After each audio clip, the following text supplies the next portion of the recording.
출애굽기 20장 17절 말씀 봅니다.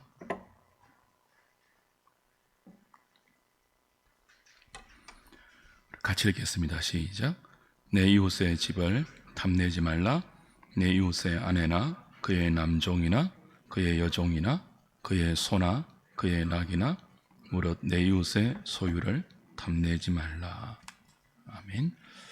제10계명의 마지막 계명을 살필 차례입니다.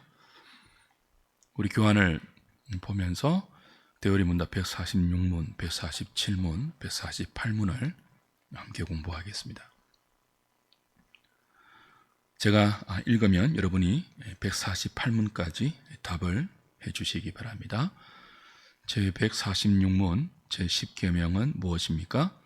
제10계명은 내 이웃의 집을 탐내지 말라. 내 이웃의 아내나 그의 남종이나 그의 여종이나 그의 소나 그의 낙이나 무릇 내 이웃의 소유를 탐내지 말라입니다. 제147문 제10계명에서 요구하는 의무는 무엇입니까?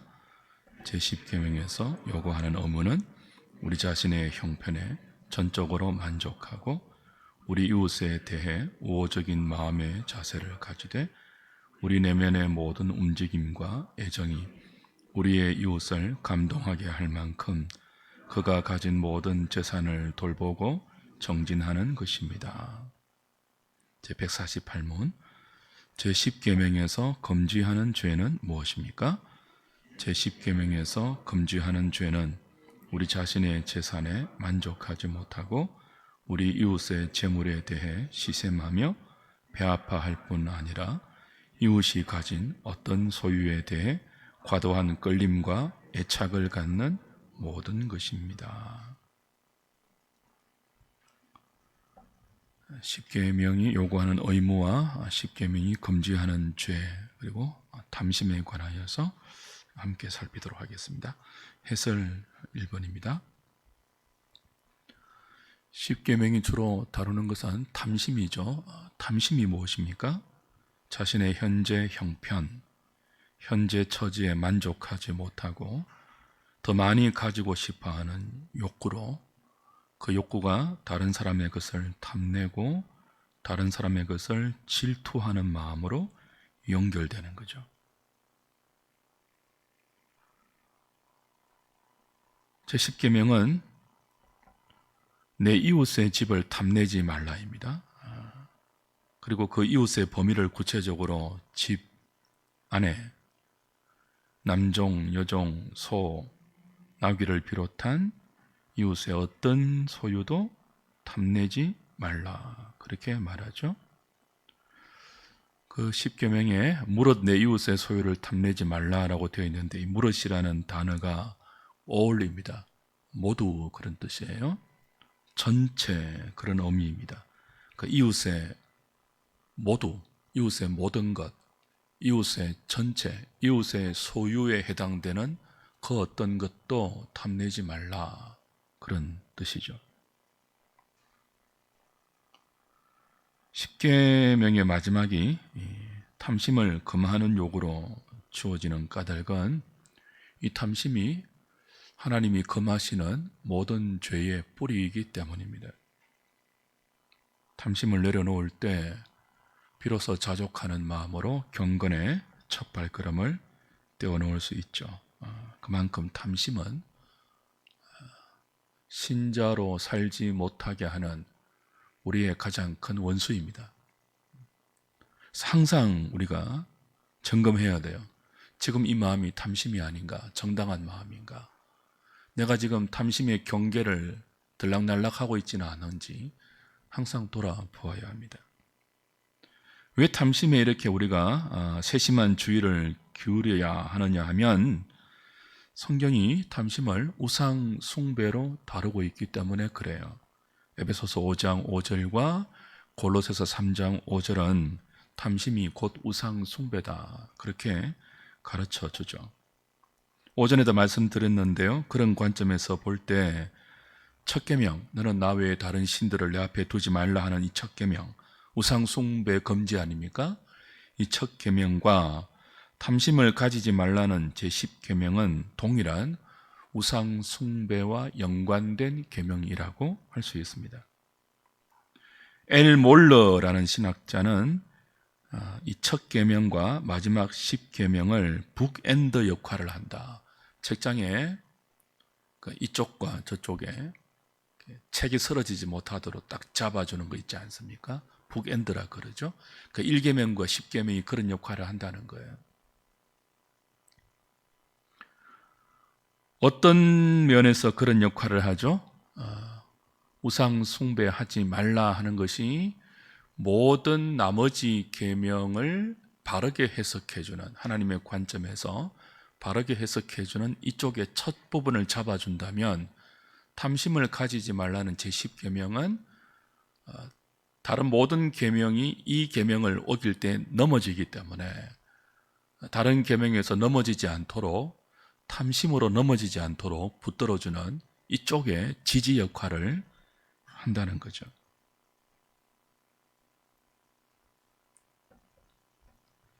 그러므로 제10계명이 요구하는 첫 번째 의무에 우리가 좀 주의를 기울여야 합니다.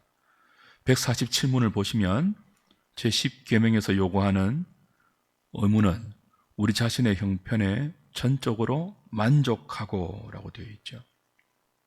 그 탐심을, 내 이웃의 집을 탐내지 말라는 이 탐심을 금지하는 10계명이 우리에게 첫 번째로 요구하는 것은 지금 우리 형편에 만족하라는 거예요. 그것도 전적으로 만족하라요. 부분적인 만족이 아니라 온전히 만족하라고 우리에게 요구합니다. 그래서 이 말씀을 가볍게 여기면 안 되죠. 그리고 이 말씀을 탐심을 가지지 말라고 했으니까 우리 자신의 지금 형편과 처지를 온전히 만족하라고 했으니까 우리 자신을 더 발전시키지 않는 게으름의 핑계로 삼아서도 안 돼요. 그런 뜻으로 주어진 계명이 아니라는 거죠. 너무나 많은 사람들이 이 10계명을 들어서 자신을 나약한 자리, 나태한 자리에 그냥 게으르게 주저앉히는 합리적인 변명으로 사용하거든요. 근데 이 계명은 그렇게 게으름을 합리화시켜주는 계명이 아니고 욕심을 품지 말라는 거예요. 지금 형편에 불만족을 느끼고 그 불만족을 해결하는 방법을 다른 사람의 것을 기웃거리거나 다른 사람의 것을 탐내는 것으로 해결하지 말라는 뜻이지, 우리 자신을 더 하나님 앞에 가까이 나아가도록 우리 자신의 경건을 더 발전시키는 것을 나태하게 하는 합리적 핑계로 삼아서는 안 되는 거죠. 제10계명은 훨씬 넓은 의미로 우리 삶의 모든 방향이, 우상 숭배는 하나님 외에 다른 신을 우리 앞에 두는 것 아닙니까? 그리고 이 하나님 사랑이 이웃 사랑으로 연결되지 않는 모든 것은 우상 숭배거든요.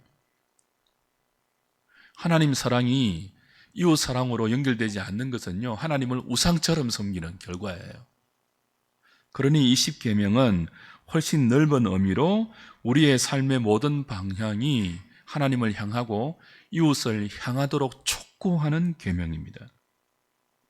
우리 삶을 하나님과 이웃을 향하도록 방해하는 것이 탐심이니까 그걸 금하는 거예요. 단순히 욕심 부리지 말라가 아니라 그 욕심 부리지 않는 그 마음이 어디를 향해야 되는 거예요? 하나님을 더 갈망하는 하나님 사랑으로. 그리고 그 하나님 사랑이 온전한 사랑이라면 그것이 우리에게 쏟아부어졌듯이, 하나님 사랑이 나에게 쏟아부어졌듯이 나도 이웃을 향한 하나님의 사랑을 흘려보낼 수 있는, 우리의 삶이 전적으로 하나님 사랑과 이웃 사랑이라는 이 10계명 전체의 요약을 향하도록 촉구하는 계명이죠. 그렇게 향하지 못하도록 방해하는 가장 큰 장본인이 탐심이니까 갖지 말라는 뜻입니다.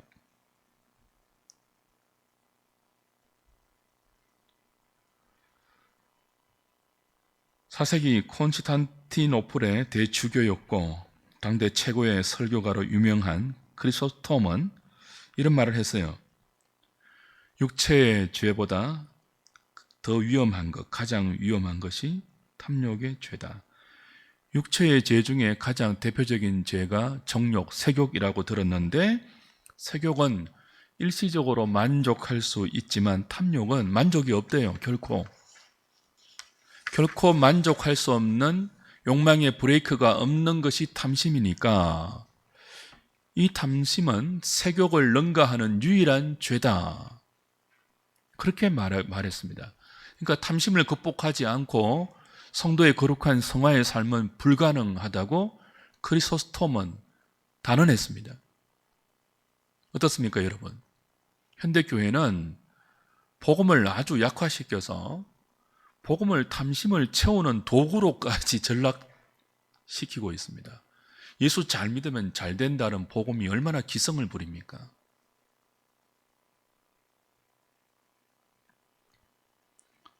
강단에서 설교해 보면요, 잘 됩니다라는 톤으로 설교하면 아멘이 유난히 크게 나와요.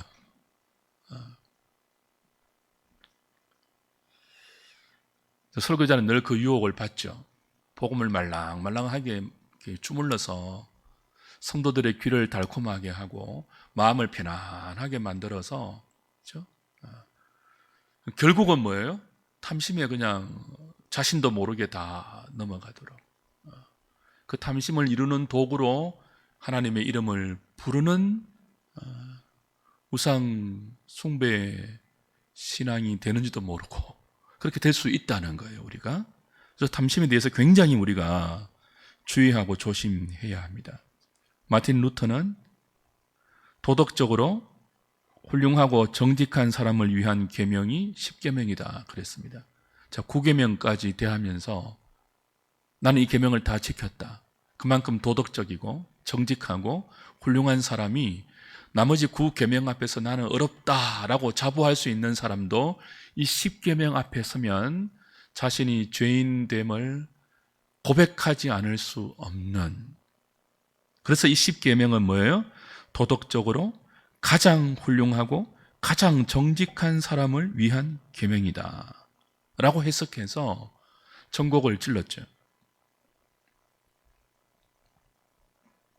우리 시대의 그 주된 경향 중에 하나가 이 탐심을 삶의 의욕을 촉진시키는 긍정적인 욕망으로 해석하는 거예요.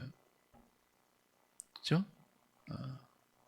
그냥 하나님께서 우리 창조 질서 가운데 심겨주신 그 정상적인 욕망 말고 탐심조차도 뭐예요? 우리의 삶의 에너지로 해석하는, 우리 삶을 더 이렇게 그 긍정적이고 활기차게 촉진시키는 하나의 매개체로 탐심을 해석하는 거예요. 너 왜 그렇게 사람이 욕심이 없어? 그러면서.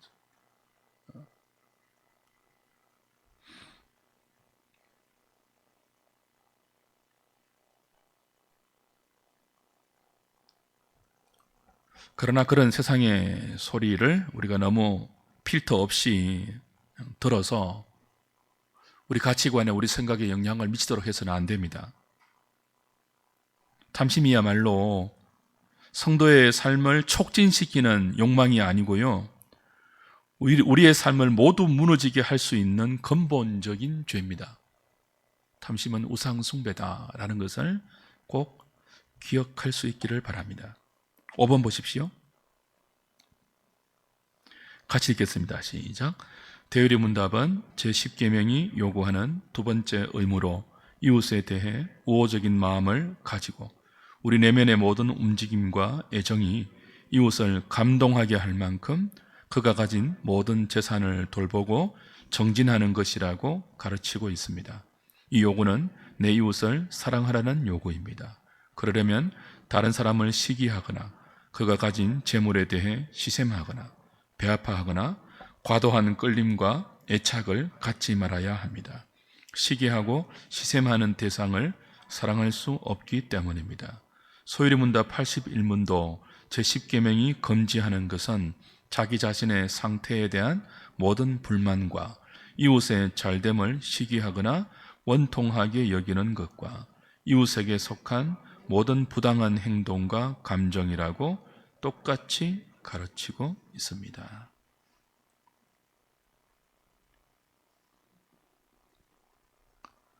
십계명이 요구하는 두 번째 의무는 굉장히 과격할 정도이죠.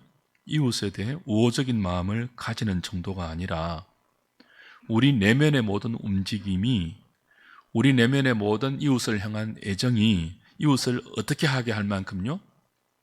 감격하게 할 만큼, 감동하게 할 만큼 그가 가진 내 재산이 아니에요. 이웃이 가진 모든 재산을 돌보고 또 뭐 한다고요? 정진하는 것이다. 그냥 이웃이 가진 것을 시샘하거나 배아파하는 정도가 아니라 그걸 금지하고 있지만, 그죠? 더 나아가서 이웃의 모든 소유를 내가 뭐예요? 돌보고 정진시키는 데까지 요구하고 있어요.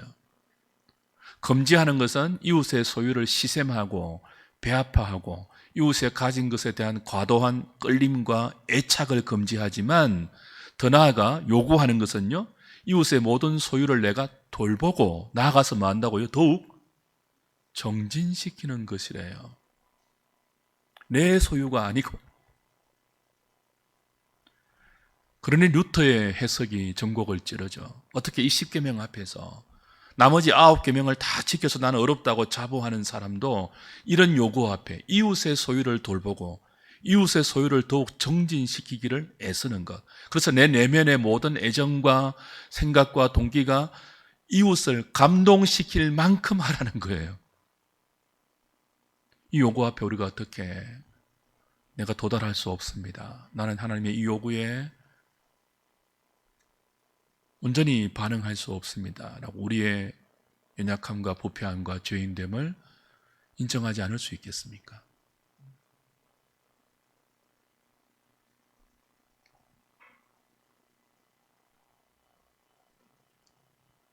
그 10계명은 대충 믿는 것을 허락하지 않습니다. 대충 믿으려고 하니까 이 계명들이 우리에게 조금도 경각심을 안 줘요. 매일 암송하고 매일 교독하는데도. 그래서 이 계명 앞에서 무너진 자리에서 주님을 절절히 부르고 일으켜주는 주님의 손을 경험하고 더 겸손해지고 낮아지고, 그런 신앙의 정진이 잘 일어나지 않는 이유는 이 계명을 정말 살려서 그 살려놓은 계명 앞에 우리의 삶을 온전히 세우지 않는, 대충 믿는, 대충 해석하는, 대충 적용하는 우리의 부족함과 연약함이죠.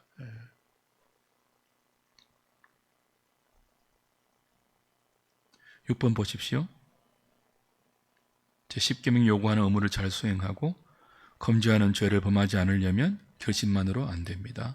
시기하지 않고 이웃의 기쁨을 나의 기쁨처럼 여기고 그의 슬픔을 나의 슬픔처럼 여기는 이 마음은 타락한 우리의 본성으로는 가질 수 없고 잠시 가진다 해도 지속될 수 없기 때문이죠.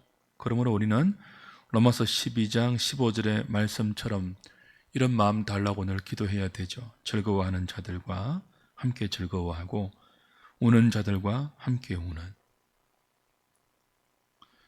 성령이 이런 마음을 우리에게 품게 하시고 또 간직하게 하시고 이 마음으로 살아가게 하실 때만 이렇게 살 수 있기 때문에 우리는 너 이 마음을 달라고 기도해야 돼요. 그리고 세상의 메시지를 분별해야 됩니다. 7번 보십시오.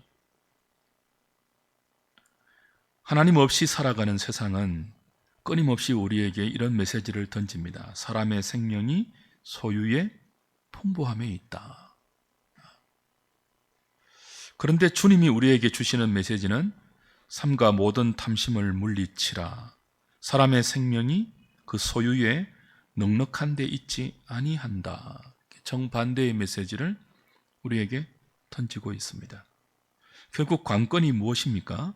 세상이 우리에게 던지는 메시지, 하나님께서 우리에게 주시는 메시지, 이 두 메시지 중 어떤 메시지를 듣고 따라가느냐, 그것이 문제이죠.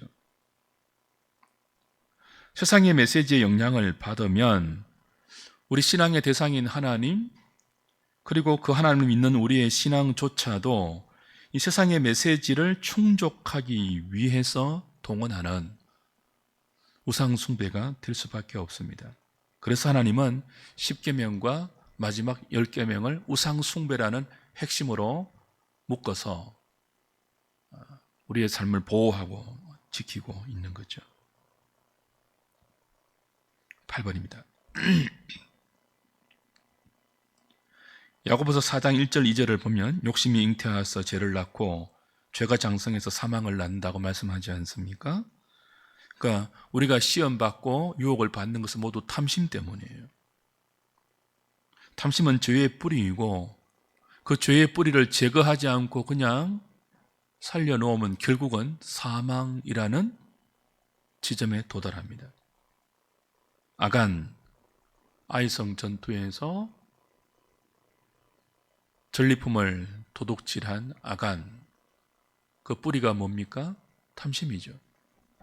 아나니아 삽비라, 바나바가 교인들에게 얻은 칭송이 부러워서 바나바를 흉내냈죠. 내 가진 것 다 바치겠습니다.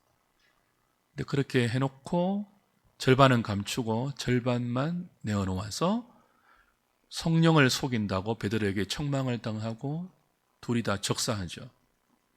그러니까 아나니아 삽비라 부부의 죽음의 원인도 탐심이에요. 아합이, 이스라엘 왕 아합이 나봇의 포도원을 빼앗습니다. 왕인데.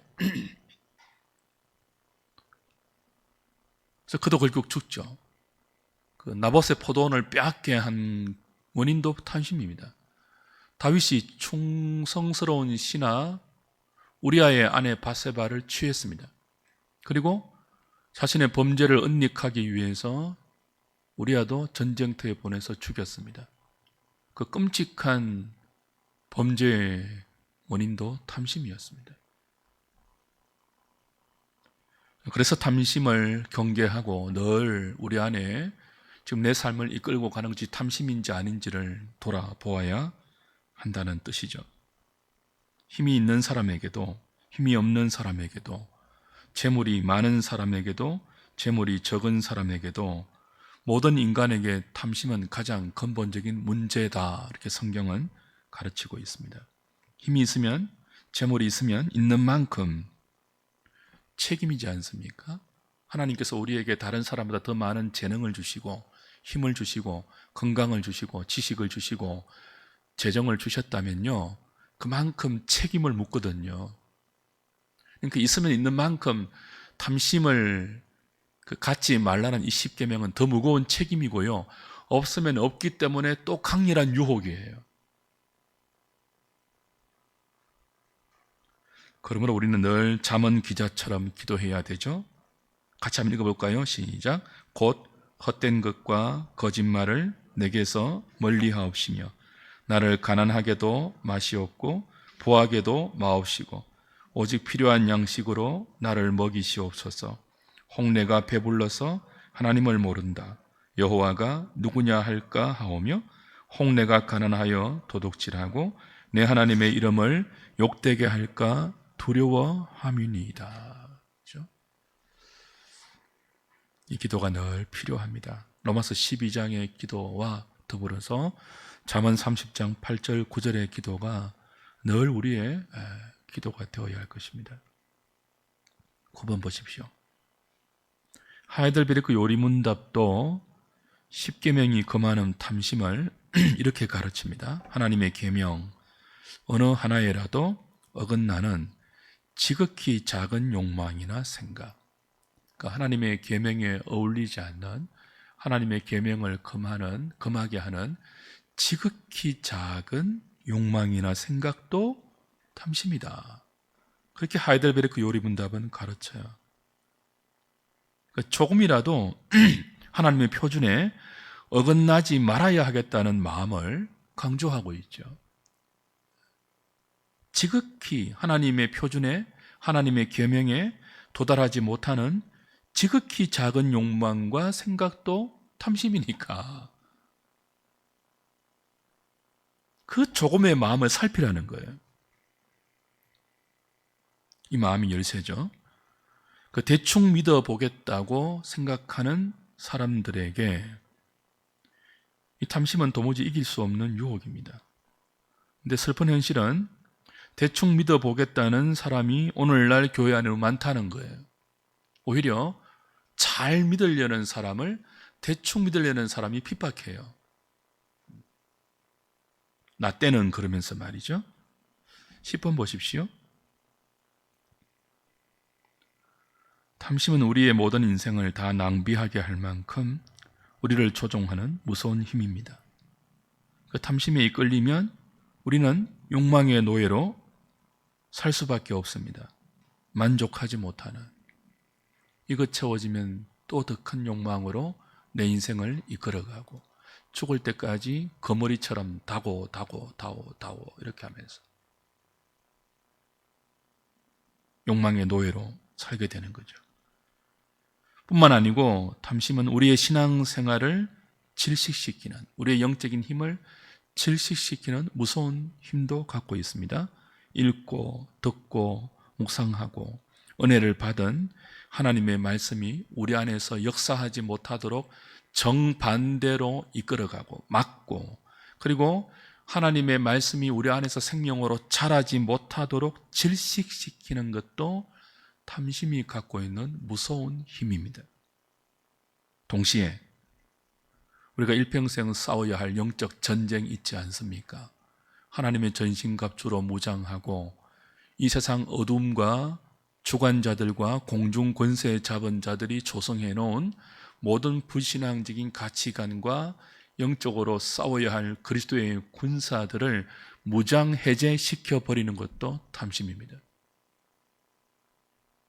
구원의 투구를 벗어버리게 만들고, 의의 흉배를 귀찮다고 팽개치게 만들고, 들어야 할 믿음의 방패와 말씀의 검도 놓치게 만들고,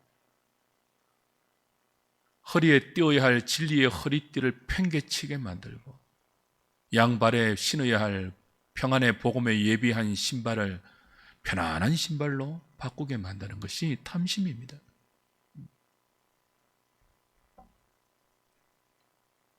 어떻게 하면 이 탐심을 극복할 수 있겠습니까?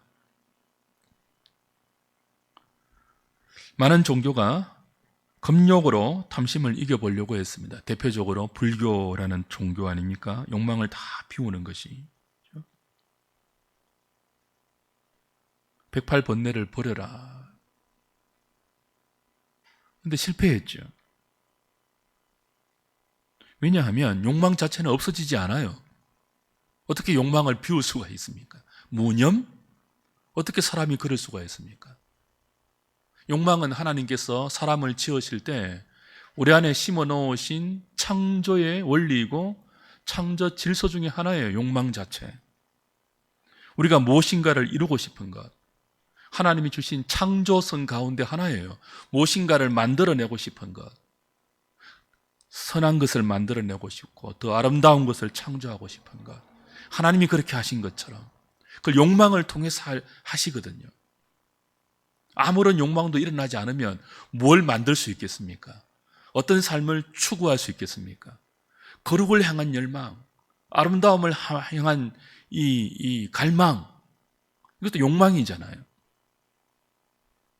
그래서 이 욕망 자체를 금하는 금욕으로 절대로 탐심을 이기지 못합니다. 왜냐하면 욕망 자체를 끊을 수 없거든요. 욕망 자체를 비울 수 없다니까요. 제10계명은 탐욕을 금했지 욕망 자체를 금하지 않았습니다. 사도 바울은 디모데전서 4장 4절에서 뭐라고 말했습니까?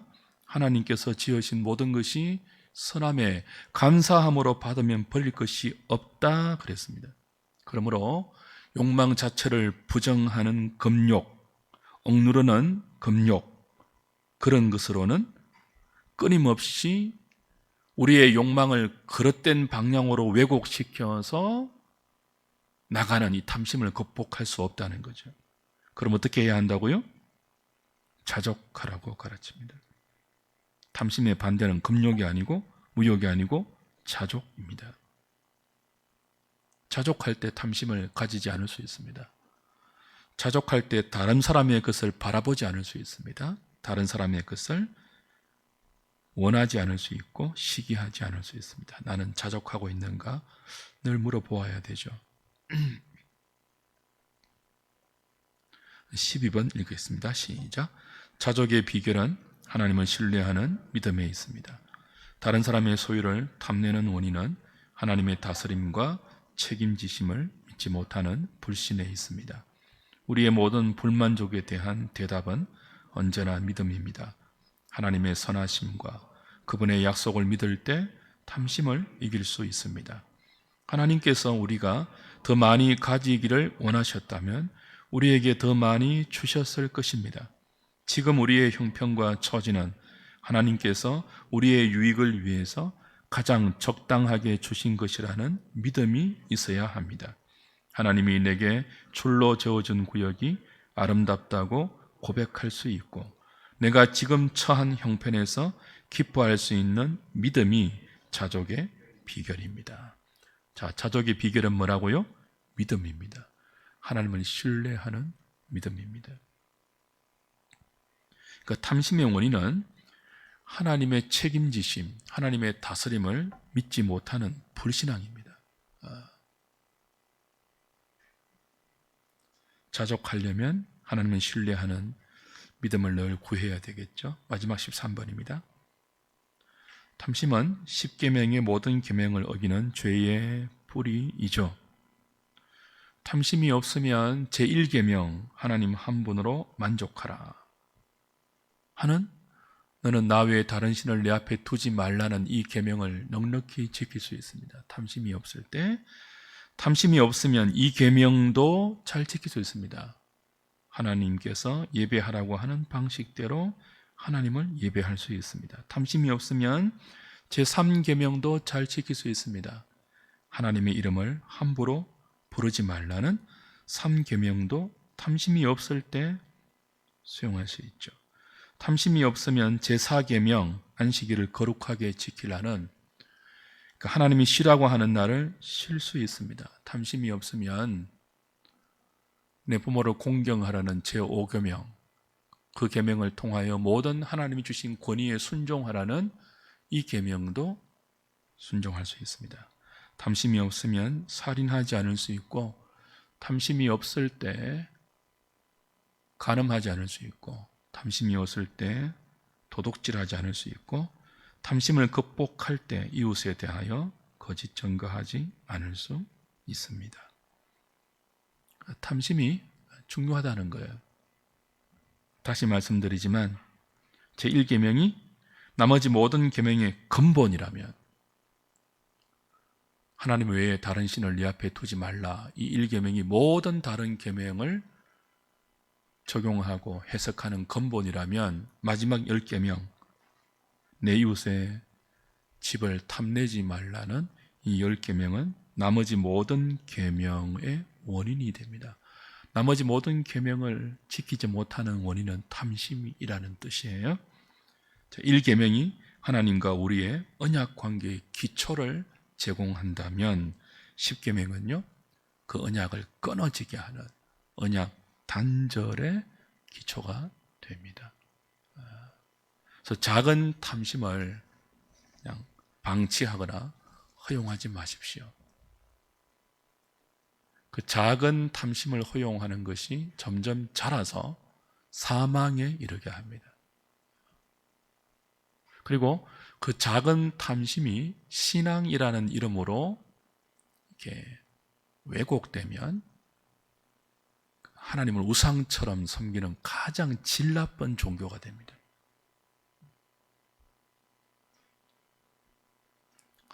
이단으로 넘어가는 분들 탐심 때문에 그래요. 종교적인 탐심 때문에. 사기당하는 사람들 경제적인 탐심 때문에 그래요. 그러니까 우리의 신앙이 우리의 만족을 위해서 동원되지 않도록 늘 말씀으로 스크린해야 돼요. 말씀의 필터로 우리의 삶을 늘 해석하고 적용하고 돌아볼 수 있어야 돼요. 그렇지 않으면요 일주일 동안 열심히 세상의 부추김 따라 살고 그 부추김에 그 격동된 내 욕망을 따라 살면서 주일날 와서도 뭐죠? 그걸 만족시켜 주는 그 무엇인가를 기대하게 되고 그 기대가 충족되지 않으면 은혜를 못 받았다고 생각하는 악순환이 반복되는 거예요.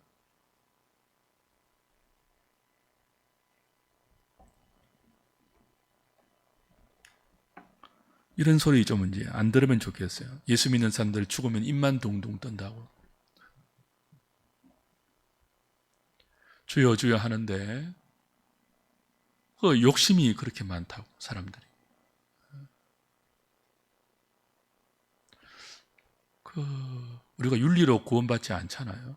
도덕으로 구원받지 않는데 복음으로 구원받는데 은혜로 구원받았다면 윤리를 추구하는 다른 종교인들보다는 우리가 더 욕심이 없어야 안 되겠습니까?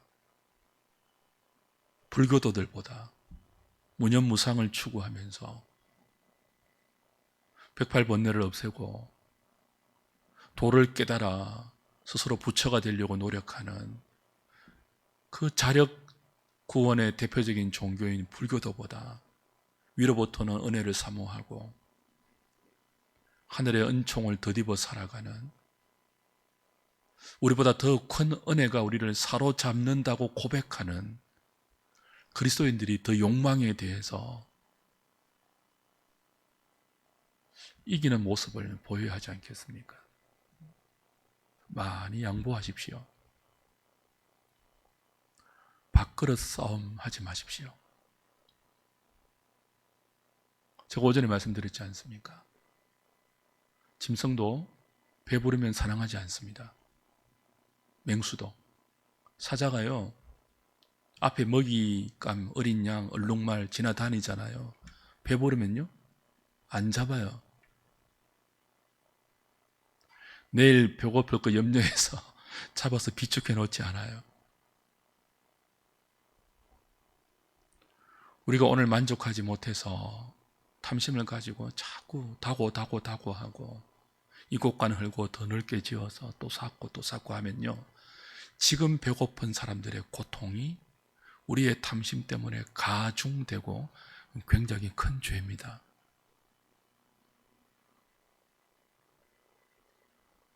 일용할 양식으로 만족하십시오. 비교하지 마십시오. 다른 사람과. 그 사람의 몫이 있고 내 몫이 있고 그건 전부 아름다운 것입니다. 그리고 많이 가졌으면요, 책임이에요.